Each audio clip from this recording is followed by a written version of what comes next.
वाला हूँ जो कि आपको गरीब माइंडसेट से निकाल करके एक अमीर व्यक्ति बना सकते हैं। तो इन्हीं में से जो पहला रूल है, गोल्डन रूल नंबर 1, वो ये है कि आपको अपने दिमाग को ये बात समझानी है कि I want to become rich, मुझे अमीर बनना है। आज मैं जो फिजिकली इन्वॉल्व हूँ, कहीं पे जॉब कर रहा हूँ, उससे मुझे बाहर निकलना है। जिस सर्किल के अंदर आप हो, जिस मकर जाल में आप फंसे हुए ना, उससे बाहर निकलने की आपको कोशिश करनी है। वो आपको पहले दिमाग में सोचना है। कुछ भी काम पहले दिमाग में होता है, उसके बाद फिर वो एक्चुअल में होता है। तो आपको सबसे पहले तो अपना माइंडसेट बनाना है कि मुझे अमीर बनना है। रूल नंबर 2, जितना आप नॉलेज ले सको, फाइनेंशियल नॉलेज, इन्वेस्टमेंट्स के बारे में, एसेट्स क्या होते हैं, लायबिलिटीज क्या होती है, ये कोई बहुत बड़ी रॉकेट साइंस नहीं है यार। अगर आप 10-12 साल आप पढ़ते आ रहे हो किताबें, तो ये भी जस्ट एक किताब की तरह है। उसको आप पढ़ो, लेकिन इसको समझो। पढ़ने से ज्यादा इसको समझो। इवन आप घर बैठे नेट पे सीख सकते हो। इन्वेस्टमेंट्स क्या होते हैं, एसेट्स क्या होते हैं, जो चीजें आपके पॉकेट में पैसा डालती है, आपको पैसे कमा करके देती है, उनको बोलते हैं एसेट्स। जो चीजें आपके पॉकेट से पैसा बाहर निकालती है, उनको बोलते हैं लायबिलिटीज। एग्जाम्पल देता हूँ, मान लो आपने कार ले ली। अब कार ले ली और आपका कार लेने का मकसद ये कि भाई मुझे इसको taxi, as a taxi service मुझे इसको यूज करना है। तो क्या होगा, आप पैसे कमाओगे उससे, तो वो आपका हो गया एक एसेट। लेकिन वही अगर आप एक महंगी कार ले ली आपने, हर साल उसका फिर आप इंश्योरेंस करवाओगे, पेट्रोल उसमें डलाओगे, उसकी सर्विसिंग करवाओगे, तो वो क्या हो रहा है, वो आपका खर्चा हो रहा है। तो आपकी लायबिलिटीज बढ़ गई।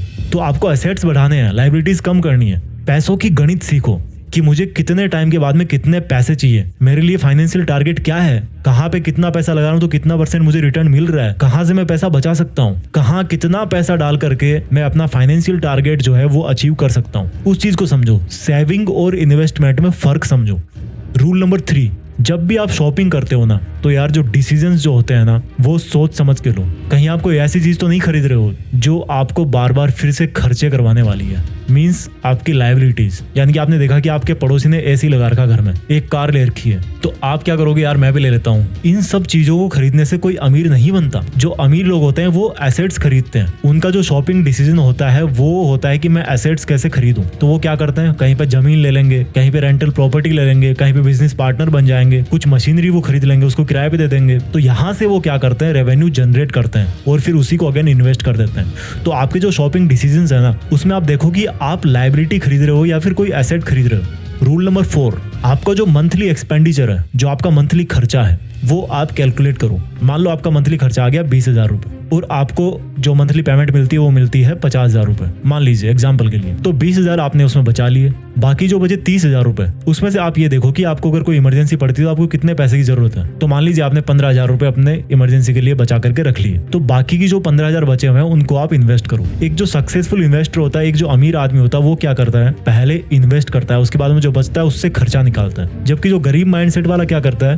पहले खर्चा करेगा खूब, उसके बाद में जो बचा खुचा है 2-4 हजार रुपए मंथ के लास्ट में बचेंगे, वो सोचेगा यार क्या इन्वेस्ट करना, अगले महीने देखेंगे। तो आपको पहले इन्वेस्ट करना है, जो बच रहा है उससे फिर आपका खर्चा निकालना है। 5वां पॉइंट, आपको थोड़ा सा लंबा सोचना है। अमीर कोई 1-2 हफ्ते में, 1-2 महीने में, 1-2 साल में नहीं बनता यार। बहुत कम, वो लक वाली बात मुझे नहीं पता होती कि नहीं होती, बट ऐसा नहीं होता। अगर आप मेहनत कर रहे हो तो उसका फल आने में थोड़ा टाइम लगता है। और अगर आप अमीर बनने की बात कर रहे हो तो मैं आपको कहूंगा कि 10 साल मिनिमम है। तो आप 10 साल आगे का सोचो। आज आप जो काम कर रहे हो उसका 10 साल बाद में क्या रिजल्ट आने वाला है।